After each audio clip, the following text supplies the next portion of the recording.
A tarde caía pesada sobre a pequena loja de sapatos de Antônio, que permanecia imóvel na calçada, o cigarro entre os dedos tremendo levemente enquanto o céu cinzento de outubro parecia espelhar o vazio em seu peito. Não era apenas o outono que sufocava o ar. Eram as contas que não fechavam, o segundo filho a caminho, as dívidas que cresciam como ervas daninhas e, para coroar tudo, aquele maldito shopping center do outro lado da rua, recém-inaugurado, sugando seus últimos clientes como um parasita voraz. Mas o que mais doía não era a concorrência desleal, e sim o nome por trás dela: Oleg, colega de escola, quase um irmão em outros tempos, até que a vida os levou por caminhos opostos. Oleg herdara o jeito do pai? Um comerciante astuto, daqueles que sabiam lucrar até com o ar, enquanto Antônio ficará com o legado do avô, uma banca de consertos de sapatos que, com suor e noites sem sono, transformará num pequeno comércio. 12 anos de sacrifícios, de mãos calejadas, de sonhos adiados, e agora tudo desmoronava como castelo de cartas, engolido pelo brilho falso daqueles corredores climatizados. Foi quando ele avistou o homem. Caminhada firme e terno sob medida, cada detalhe gritando riqueza, do corte impecável do cabelo aos gestos calculados. Mas eram os sapatos que chamavam atenção, um par de couro gasto, solas desfiadas como se tivessem enfrentado anos de batalha, um contraste grotesco com o resto da aparência. Antônio ficou tão absorto naqueles pés maltratados que nem ouviu a voz ao lado. Tudo bem com você? Está me ouvindo?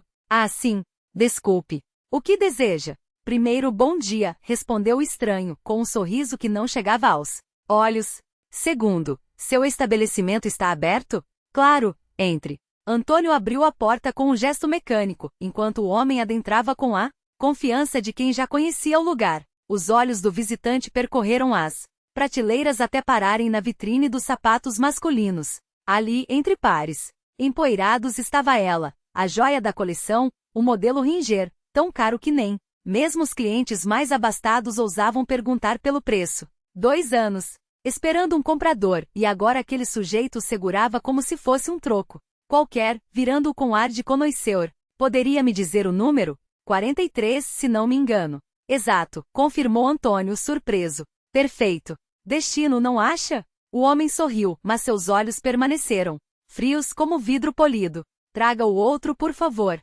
Enquanto Antônio buscava o par no estoque, o cliente calçou um dos sapatos e bateu o pé no chão com satisfação. O som ecoou como um veredicto. Maravilhoso. Quanto custa? É um valor elevado. Aceitamos cartão de qualquer bandeira. Infelizmente nosso terminal quebrou há meses, mentiu Antônio, envergonhado. Só dinheiro ou, hesitou, ou poderia sacar no caixa eletrônico ali na esquina. Não tenho tempo para isso, cortou o homem, tirando do bolso um portfólio de couro que brilhava como pele de réptil. Que tal um acordo? Isto aqui, disse, entregando-o a Antônio. É pele de jacaré, feito sob medida por um artesão árabe. Veja a qualidade. Antônio tocou o material, sentindo o peso de algo que valia mais do que sua loja inteira. Na fecho, uma inscrição em árabe e a palavra Iblis gravada em latim. Não posso aceitar. Isso é demais. Bobagem. Considere um presente. Aqueles sapatos não têm saída e você fez uma pausa, como se lesse sua alma. Precisa de ajuda, não é? Antônio engoliu em seco. O shopping do Oleg, a traição disfarçada de negócio, a humilhação de ver o antigo amigo pisoteando seus sonhos. Aquele centro comercial, murmurou, amargurado. É lá que está meu problema. Oleg sabia que me arruinaria ao abrir uma seção de calçados, e mesmo assim fez. O estranho sorriu, dessa vez com um brilho quase predatório. Entendido. Resolveremos isso. Em troca, apontou para os Ringer desses. Antônio sentiu o peso da decisão.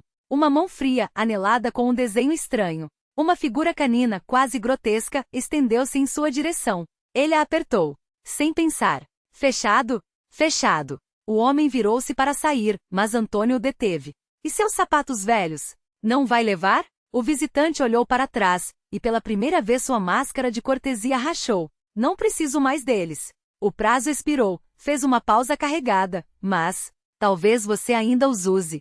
E se foi, deixando Antônio com o portfólio nas mãos e um pressentimento gelado nas entranhas. A noite chegou arrastada, após um dia de concerto sem graça e o cheiro nauseante dos sapatos abandonados, couro queimado, solas rasgadas, um fedor que parecia corromper o ar, Antônio trancou a loja e levou o pacote consigo. Parou em frente ao shopping do Oleg, os dedos coçando para entrar, para confrontar, para... O quê? Suplicar por migalhas? Tirou um cigarro do bolso. A chama do isqueiro tremeluziu, iluminando por um segundo o rosto cansado no reflexo da vitrine. Mas antes que pudesse acendê-lo, uma brisa súbita apagou a luz. E no escuro, os sapatos velhos do estranho pareceram sussurrar. O pacote atrapalhava os dedos trêmulos. Com um gesto brusco, Antônio jogou na lixeira junto à entrada do centro comercial, como se livrar daquilo pudesse apagar também a sensação de que algo perseguia. Em casa, o chuveiro quente tentou lavar não só a sujeira do dia, mas o peso que se instalara entre as costelas. O jantar foi engolido sem sabor, os passos até o quarto da filha, silenciosos como os de um ladrão. Beijou a testa quente da menina, inalou o cheiro de infância que ainda resistia ali, depois deslizou para a cama ao lado da esposa.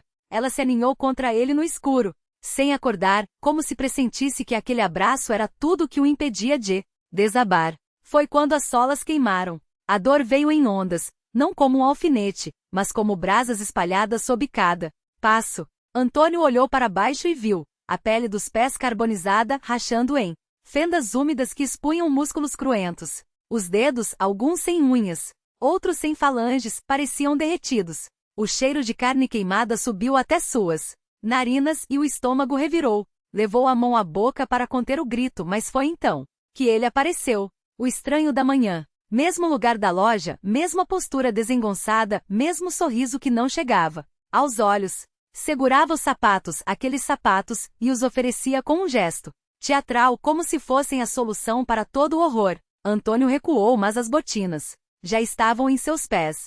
Couro gasto moldando-se aos calcanhares destruídos, aliviando a dor como por milagre. Só que quando olhou para baixo, o chão não era mais assoalho de seu quarto. Era terra escaldante. E sob as solas, rostos. Centenas deles, distorcidos em caretas de agonia, mãos esticadas para cima, como se tentassem agarrar seus tornozelos. Gritos abafados ecoavam a cada passo e Antônio soube com uma certeza gelada que estava pisando em algo vivo, algo que ele havia deixado para trás.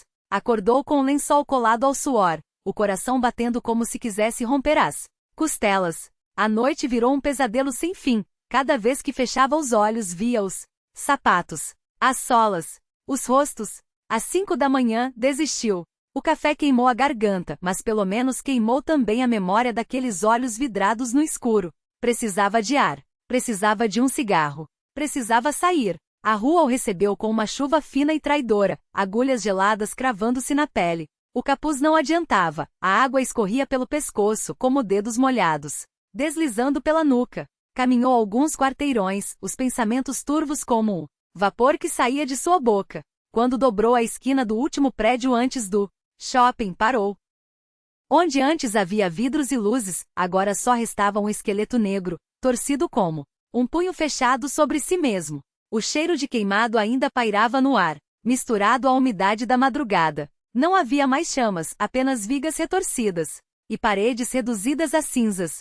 Policiais fumavam junto às viaturas, suas vozes monótonas cortando o silêncio como lixas. Alguns reviravam os escombros com lanternas, mas sem pressa, como se já soubessem que não encontrariam nada além de carvão.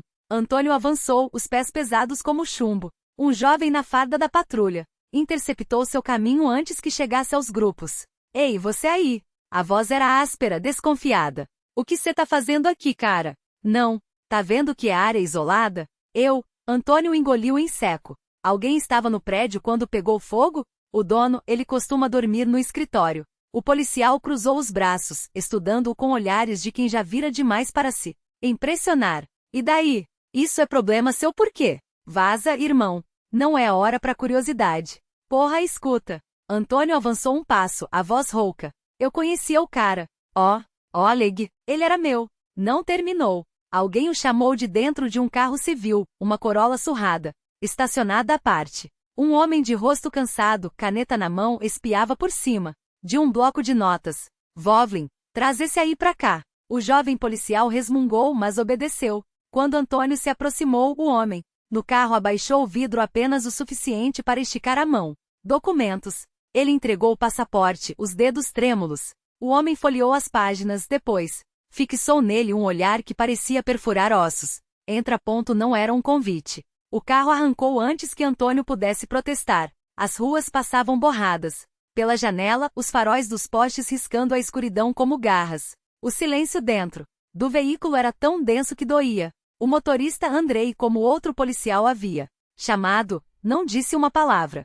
Só dirigia os nós dos dedos brancos no volante. 10 minutos depois pararam frente a um prédio cinza baixo com janelas gradeadas, como dentes podres. O ar cheirava a desinfetante barato e algo mais. Algo que grudava na garganta. Desce. O necrotério. O cheiro o atingiu antes mesmo de cruzar a porta, uma mistura de carne podre, álcool e mofo tão forte que Antônio recuou, engasgado. O investigador jogou-lhe um pacote de lenços umedecidos.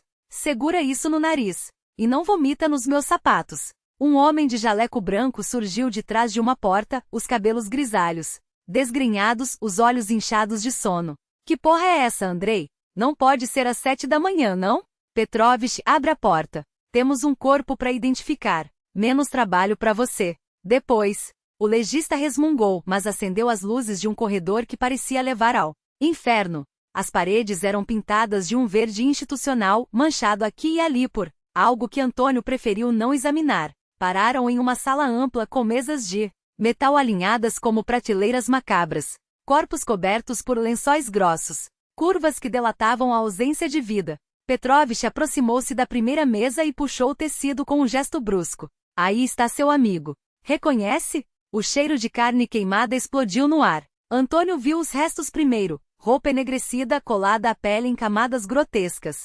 Depois o rosto, ou que sobrara dele. Os lábios rachados, os olhos reduzidos a fendas, a mandíbula entreaberta como se ainda tentasse gritar. Mas foi nos pés que seu olhar se fixou. Nos sapatos. Aqueles mesmos que havia jogado no lixo. Aqueles mesmos que o estranho lhe oferecerá. E agora, calçando os pés carbonizados de Oleg como se tivessem escolhido seu próximo dono. O mundo girou. Petrovich disse algo, mas as palavras se afogaram no zumbido que tomou conta de seus ouvidos. Antônio sentiu o chão se abrir sob seus pés, e desta vez, não havia sonho para acordar. Aquele pacote. Por que o havia guardado? Mitya não tinha resposta, só a sensação de que estava perdendo a razão. Várias vezes tentou jogá-lo fora, mas algo, uma voz estranha, o mesmo sussurro que o fizera arrancar aquelas botas dos pés carbonizados de Oleg, o impedia. Era como se a carne queimada, fundida aos solados, gritasse dentro da sua cabeça. E ele não podia lutar contra isso. Ir a um psiquiatra? Perderia o emprego. Perderia tudo. O relógio marcava 2 da manhã quando 2 homens entraram no necrotério. Ombreiros largos, rostos de pedra, roupas esportivas que não escondiam a tensão muscular de quem está acostumado a quebrar ossos. Bandidos, pensou Mitya, sentindo o estômago revirar. Isso não é bom. Dmitri Frolov? Um deles perguntou, como se já soubesse a resposta. Sim, sou eu. Mas estou de plantão. Alguém quer conversar com você. Vamos lá fora. Eu não posso sair agora, estou trabalhando. Quem quer falar comigo? Deve ser um engano. A resposta veio na forma de um cano de pistola pressionado contra sua testa. O metal gelado queimou sua pele como ácido. As pernas viraram gelatina. Entre o nevoeiro do pânico, Mitya se deixou levar para a rua. O parqueamento do necrotério estava vazio, exceto por uma van preta de funerária no canto oposto. Ninguém por perto. Nenhuma testemunha. A porta lateral deslizou com um chiado metálico. Um dos gorilas o empurrou para dentro. No banco, um homem, magro, fumando um cigarro longo e escuro, observava-o com olhos que pareciam agulhas de gelo. Boa noite, Mitya engoliu em seco. Não vai ser. A voz do estranho era como lixa arrastando sobre osso. O dinheiro está com você? Que dinheiro? Não me faça repetir. Eu não sei do que você está falando. Devem estar me confundindo com outra pessoa. Seu amiguinho disse que você estava com os 600 mil, que ele te passou antes de sumir. Que amiguinho? Aquele que você está substituindo. Oleg. O nome foi como um soco no peito. Mitya sentia o suor escorrendo pelas costas. Ele não me falou nada sobre dinheiro. Disse só que a mãe estava doente, pediu para cobrir o turno. Cala a boca. O homem esmagou o cigarro no cinzeiro com um gesto lento, deliberado. Ou você me entrega os 600 mil até amanhã, às 22 horas, ou seu amiguinho vai virar peça de museu. e se tentar me enganar, ele sorriu, mas não havia alegria naquele sorriso. Sua filha tem quantos anos, Dmitri? 5, 6? Seria uma pena se algo acontecesse com ela. Mitya sentiu o mundo desabar. Antes que pudesse protestar, o estranho enfiou um papel em sua mão e bateu na parede da van. Foram embora. Os gorilas o jogaram de volta ao chão do necrotério como um saco de lixo. Até amanhã, otário, um deles cuspiu aos seus pés. Quando Mitya chegou em casa, a mulher e a filha ainda dormiam. Sentou-se na cozinha, as mãos tremendo ao redor de uma xícara de chá que nunca tomaria.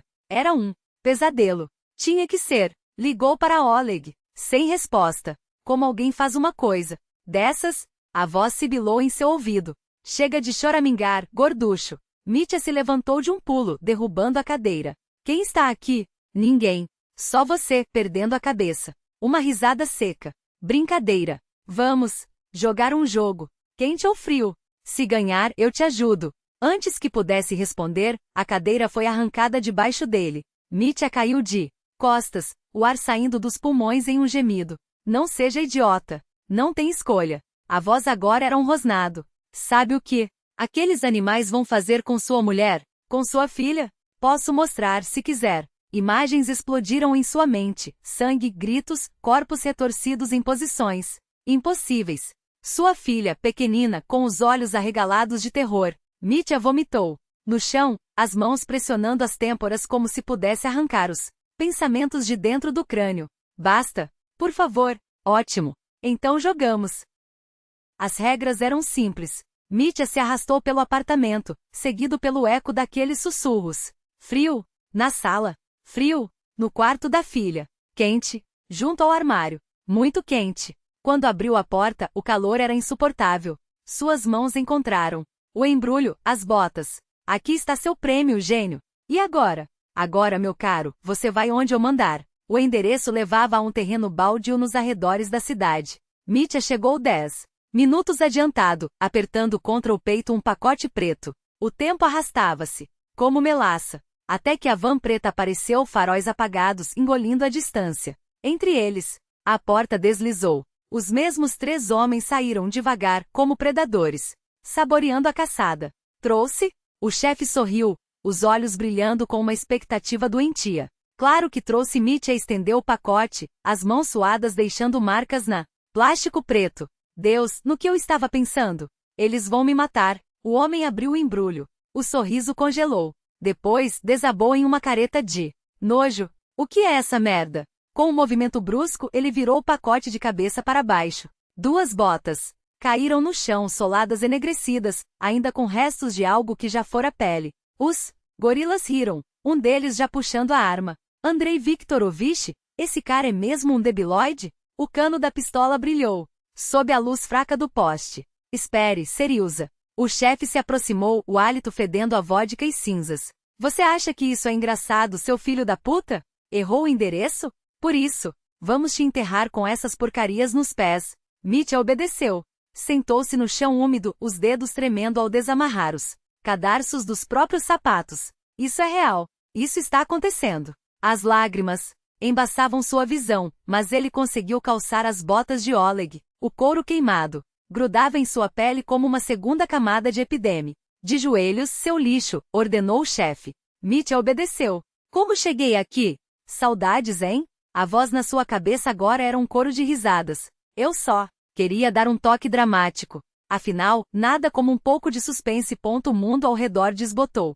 As cores sumiram. Os bandidos desapareceram. Em seu lugar, só uma extensão infinita de terra rachada, queimada como se o próprio inferno tivesse cuspido fogo sobre aquele lugar. Ah, finalmente em casa, suspirou a voz, satisfeita. Mitya caminhava. Não havia escolha. A chuva de cinzas caía sobre seus ombros e à frente, onde o horizonte se perdia, um sol negro pendia no céu, pulsando como um coração podre. Não é lindo? A voz cantava agora, uma melodia distorcida. Dizem que não há volta quando se cruza essa fronteira. Mas você é especial. Adiante, uma construção se materializou entre a névoa. Não era feita de tijolos nem de madeira. Era feita de pessoas. Corpos entrelaçados, contorcidos, formando paredes que respiravam. E no centro, uma porta se abriu. Os corpos se contorciam como serpentes em agonia, mas não conseguiam se libertar. Pálpebras queimadas, desprovidas de cílios, tremiam sobre órbitas vazias. Os olhos de Mitia se arregalaram, dilacerados pelo horror. Estiloso, não acha? A voz sibilou, doce como veneno. Entre e não tema. Saia. Não chore. A porta era feita de pele. Não qualquer pele, fragmentos de rostos humanos, costurados em um mosaico grotesco. Gotas de sangue escorriam em ritmo acelerado, caindo no chão com um chiado ácido ao evaporarem.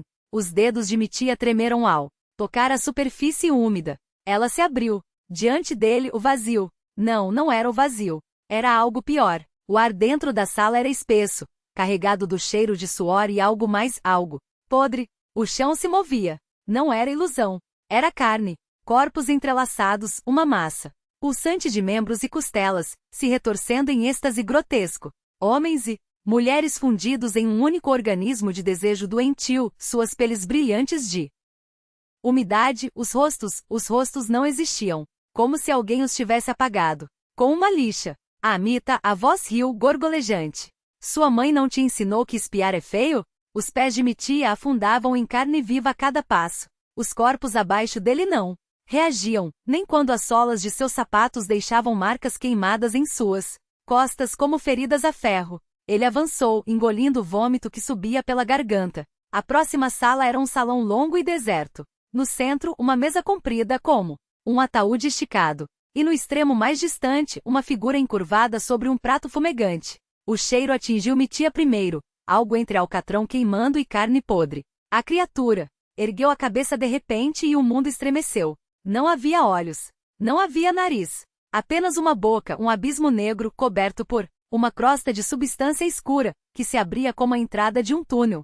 Um uivo rasgou o ar, tão agudo que os tímpanos de Mitia doíram. Mais rápido, pegue a faca. O comando ecoou em sua mente. Ele se jogou para frente, agarrando a lâmina enferrujada sobre a mesa. O monstro se levantou, uma montanha de carne e ossos, as mãos cegas tateando o espaço. A boca continuava a berrar, um som que fazia os dentes doírem. Corte. Agora. Mitia cravou a lâmina na própria palma. O sangue jorrou quente e espesso, caindo direto na substância borbulhante do prato. A criatura rugeu, não de dor, mas de fome e mergulhou o rosto no líquido, sugando-o com um som nojento de guludice. O chão tremeu. As paredes racharam. O teto desabou em cascatas de poeira e ossos. De joelhos.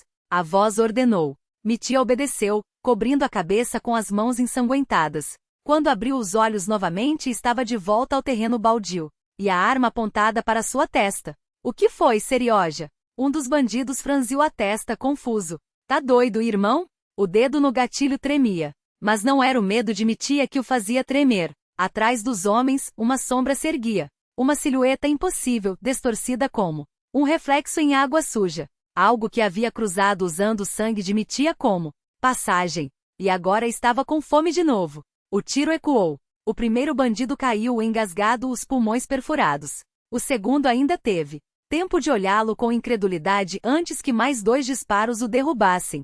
Como um boneco de pano. O atirador, Serioja, virou a arma para si mesmo. Seus olhos, vidrados de terror, encontraram os de Mitia por um segundo eterno. Depois o estampido cérebro e ossos pintaram a grama seca em vermelho escuro. O chefe dos bandidos ficou paralisado, observando seus homens mortos. Então notou as chamas. Primeiro foi apenas um brilho nos cadarços de seus tênis. Depois, o couro começou a fumegar. Em segundos, o fogo subiu por suas pernas, devorando o vivo. Ele gritou, rolou no chão, tentou apagar as labaredas com as mãos, mas a carne queimava por dentro, como se algo estivesse comendo de dentro para fora. Mitia viu os músculos se contraírem sob a pele carbonizada, os dentes se descarnarem em um sorriso de agonia. O cheiro de churrasco humano encheu o ar, doce e nojento. 13 apóstolos, que bagunça é essa? Uma voz suave cortou o silêncio que se seguiu. Mitia se virou. Um homem se aproximava, impecável em seu terno cinza, o cabelo escuro penteado para trás. Um olho cinzento, outro verde. Sob o braço, uma pasta de couro entreaberta. Dmitri Anatolievich, disse o homem com um suspiro teatral. O que estamos fazendo aqui? Barulho, fumaça, churrasco em local proibido. Ele cutucou o corpo, carbonizado com a ponta do sapato. E ainda por cima queima a carne. Sem tempero sem técnica. Uma vergonha. Eu não, Mitia gaguejou. Claro que não, o homem sorriu, uma sobrancelha arqueada. Você não sabia que conversar com sapatos amaldiçoados é má sorte, principalmente quando eles são de couro humano. Permita-me discordar, senhor, interveio uma voz rouca vinda de lugar nenhum.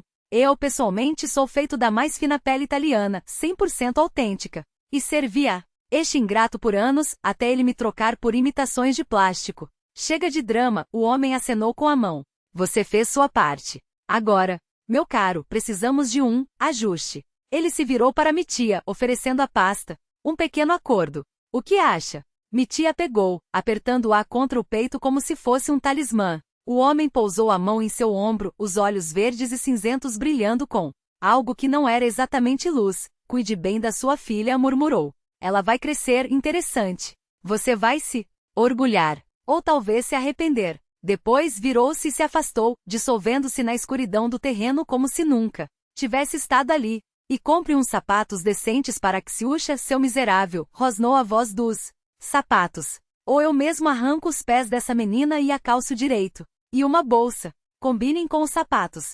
Tudo em couro. Nada de economizar. Mitia olhou para baixo. A pasta continha maços de dinheiro. 600 mil. 2 semanas depois, Mitia estava sentado à mesa da cozinha com a esposa, tomando chá. Foi quando a filha entrou correndo, pulou em seu colo e enfiou um desenho em suas mãos.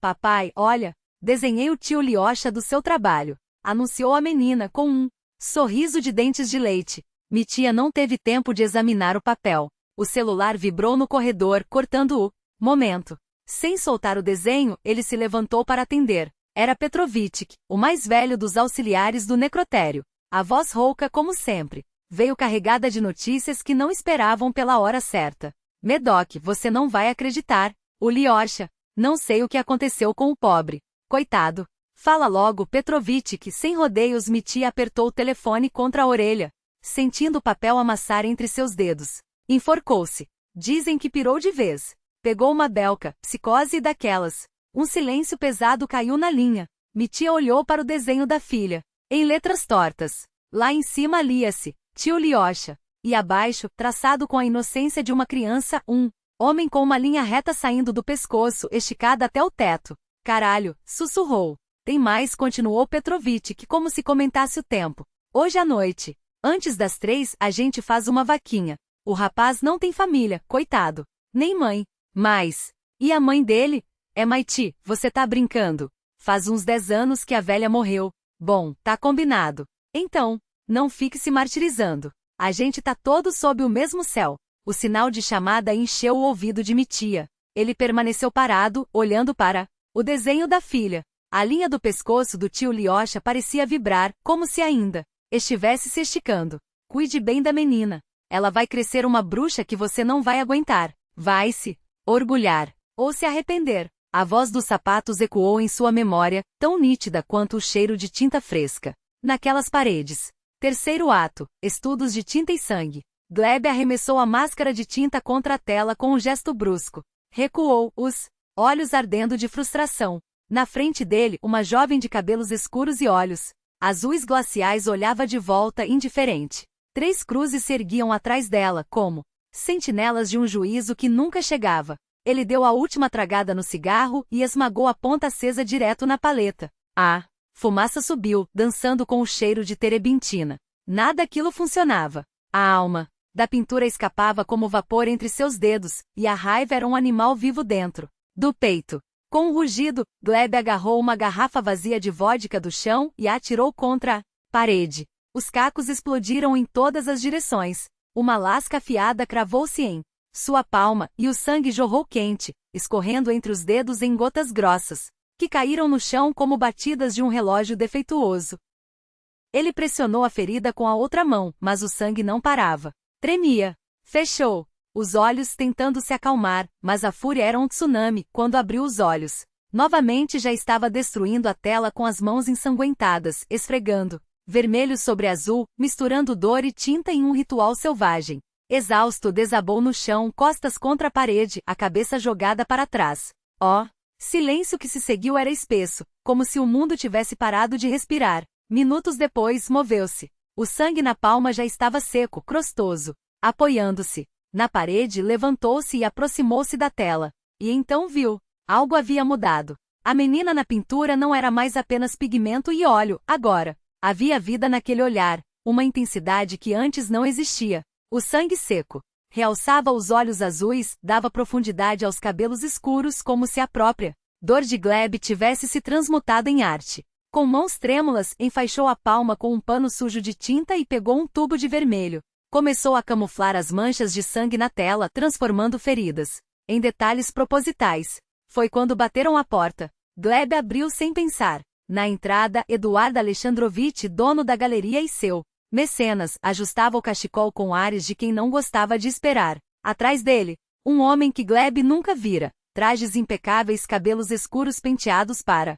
trás, rosto afiado como uma lâmina. Os olhos, aqueles olhos, perfuravam Gleb como se já o conhecessem há séculos. Nas mãos, uma pasta de couro. Nos pés, sapatos que custavam mais do que o aluguel daquela estúdio por um ano. Eduard tossiu, impaciente. Então, Molodoi-Chelovek, jovem, o que nos mostra hoje? Um momento, Gleb engoliu em seco, os dedos ainda manchados de vermelho. Correu para juntar telas acabadas, empilhando-as nos braços como um escudo. Entregou-as a Eduard, que as espalhou sobre a mesa com um desdém calculado. O estranho não disse nada. Apenas observou primeiro as obras, depois Gleb com um sorrisinho que não chegava aos olhos. Então, como se entediado, começou a circular pela estúdio, examinando esboços pendurados nas paredes. Francamente, Gleb, Eduard suspirou, passando os dedos sobre uma pintura, como se testasse a qualidade do pó. Nada disso me impressiona. Não tem nada. Mais interessante? Lamento, Eduard Alexandrovitch.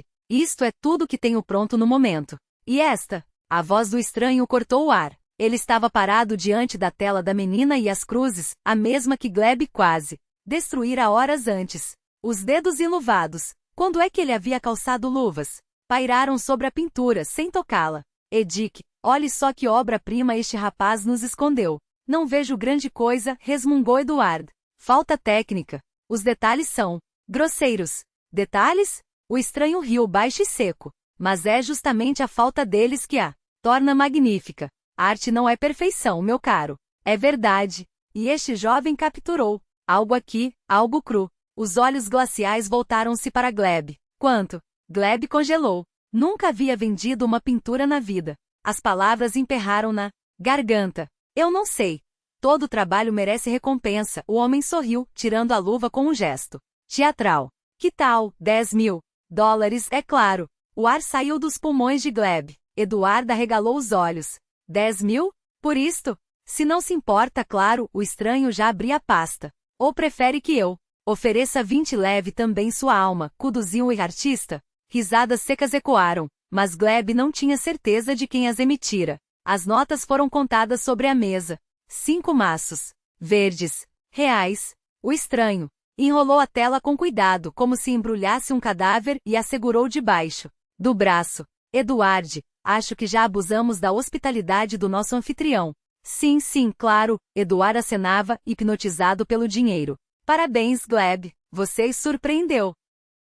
Ah, e uma última coisa, o homem ajustou o casaco, já se dirigindo à porta. Se pintar mais algo nesse estilo, avise. Organizo uma exposição. O mundo culto merece conhecer seu talento. E então se foram, deixando para trás o cheiro de couro caro, o peso do dinheiro sobre a mesa e a sensação de que algo havia sido selado sem que Gleb assinasse nenhum papel. Ele olhou para as próprias mãos.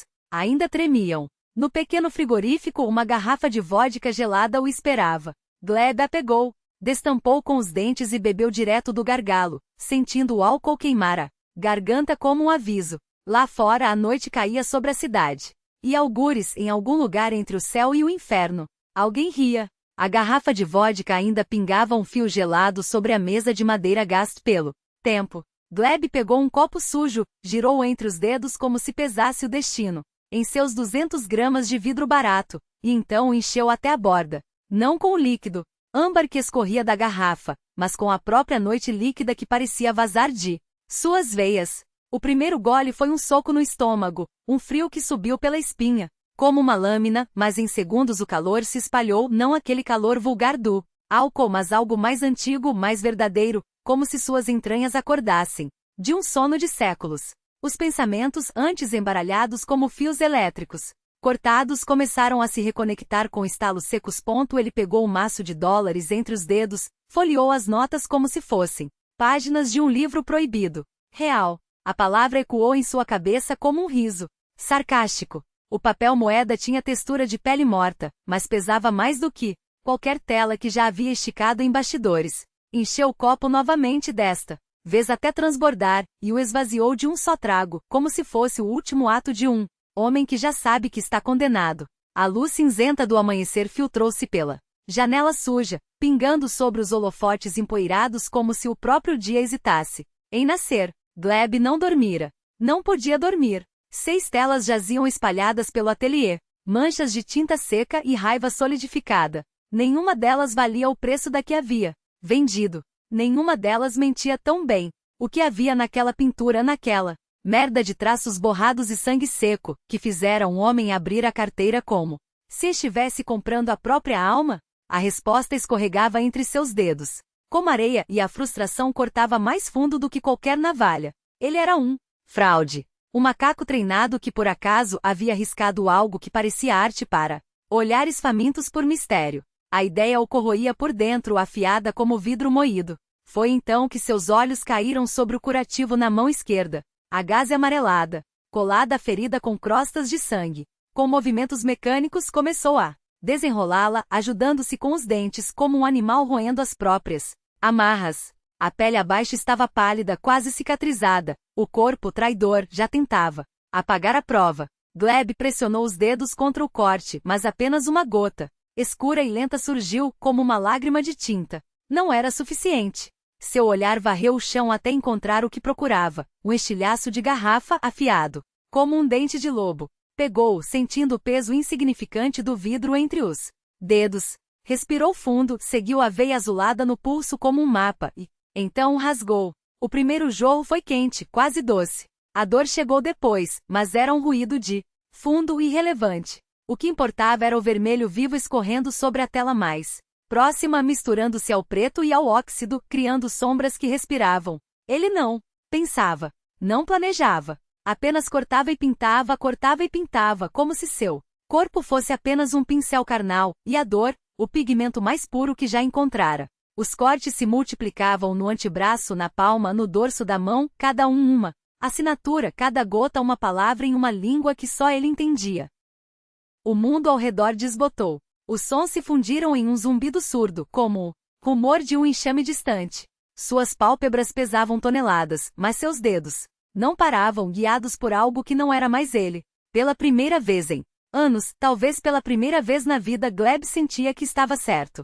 Não havia dúvida. Não havia medo. Havia apenas a tela, a sangue e a certeza cega de que estava criando algo que transcenderia a podridão de sua existência. Era o ato primordial, não pintura, mas sacrifício. Não arte, mas ritual. Quando finalmente desabou contra a parede, exausto, as telas ao seu redor pareciam pulsar com uma luz própria. O cheiro de ferro enchia o ar, misturado ao fumo da cigarro que tremia entre seus lábios.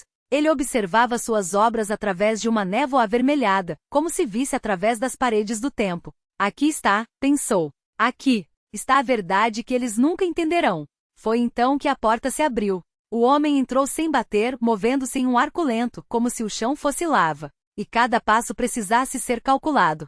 Seus olhos frios, clínicos, percorreram as telas penduradas com uma curiosidade quase científica. Não havia repulsa. Não havia piedade. Apenas o fascínio distanciado de quem observa um experimento dar errado. De maneira interessante. Os filetes de sangue seco nas bordas dos quadros, o corpo de Gleb afundado em uma poça escarlate, a faca de vidro ainda brilhando à luz fraca. Nada disso parecia chocá-lo. Até que Gleb tossiu, um som úmido e rouco, e o estranho finalmente virou a cabeça.